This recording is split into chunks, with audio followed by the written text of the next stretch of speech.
आज आम्ही परभणी या ठिकाणी महाराष्ट्र शासनाच्या विरोधात बहुमानव आंदोलन या ठिकाणी करत आहोत। आज शिमग्याचा दिवस, होळीचा दिवस। आजच्या दिवशी वाईट गोष्टींची होळी केल्या जाते, पण आज आम्ही या ठिकाणी आमच्यासाठी महाराष्ट्रातल्या 65,000 शिक्षकांसाठी जी वाईट गोष्ट आहे, आजचा अर्थसंकल्प या अर्थसंकल्पाची होळी करून आम्ही या शासनाचा निषेध करत आहोत।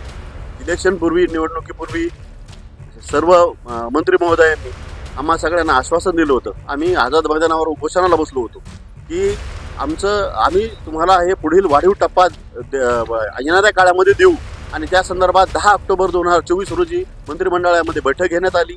24 ऑक्टोबर 2024 रोजी त्या शासनाचा आदेश पारित झाला की आम्ही 20% वाढीव टप्पा हा देऊ करू म्हणून। पण शासन आल्यानंतर आजचं कालच्या अधिवेशनामध्ये, कालच्या अर्थसंकल्पामध्ये या सगळ्या अंशतः विनामूल्य शिक्षकांसाठी एका रुपयाचा सुद्धा उल्लेख त्या ठिकाणी केलेला नाहीये। ही आमची शुद्ध फसवणूक झालेली आहे आणि शासनानं सगळ्या तमाम शिक्षक जमातीचा, शिक्षक जातीचा या ठिकाणी अपमान केलेला आहे। आणि म्हणून या सर्व मुख्यमंत्री, उपमुख्यमंत्री, वित्तमंत्री या सगळ्यांचा निषेध आम्ही आज या ठिकाणी अर्थसंकल्पाची होळी करून या ठिकाणी करत आहोत। येणाऱ्या काळामध्ये जोपर्यंत आम्हाला अनुदान भेटणार नाही, तोपर्यंत आमची अनुदान मागण्याची जी आमची आंदोलनाची भूमिका आहे ही अशीच राहणार आहे। अनुदान म्हणजे आम्ही काही फुकट पैसे मागत नाहीत। माझा शिक्षक आज वाडी वस्ती तांड्यावर शहरातून खेडापाड्यातून आज घाम गाळतोय आणि त्या घामाचं दाम आम्ही या ठिकाणी शासनाला मागत आहोत। पण शासन याकडे अक्षम्य दुर्लक्ष करत आहेत। पण ठीक आहे, आज तुम्ही सत्तेवर बसला आहात, पण आम्ही मागणाऱ्याच्या भूमिकेत आहोत। पण एक वेळ लक्षात ठेवा, एक वेळ आमची येणार आहे। आम्ही ज्यावेळेस आमच्या हातामध्ये शस्त्र येईल मतदानाचं, त्यावेळेस हे तख्ता पलट केल्याशिवाय हे शिक्षक लोक राहणार नाहीत। म्हणून माझी हात जोडून विनंती आहे की आमचा विचार करा। आम्हाला राजकारण नकोय। ज्याला आमदार व्हायचं त्यांनी आमदार व्हावं, ज्याला खासदार व्हायचं त्यांनी खासदार व्हावं, ज्याला मुख्यमंत्री व्हायचं मुख्यमंत्री व्हावं। आम्हाला त्याच्याशी काही देणं घेणं नाही। आज आमचा संसार उपाशी मोठी काम करतायत।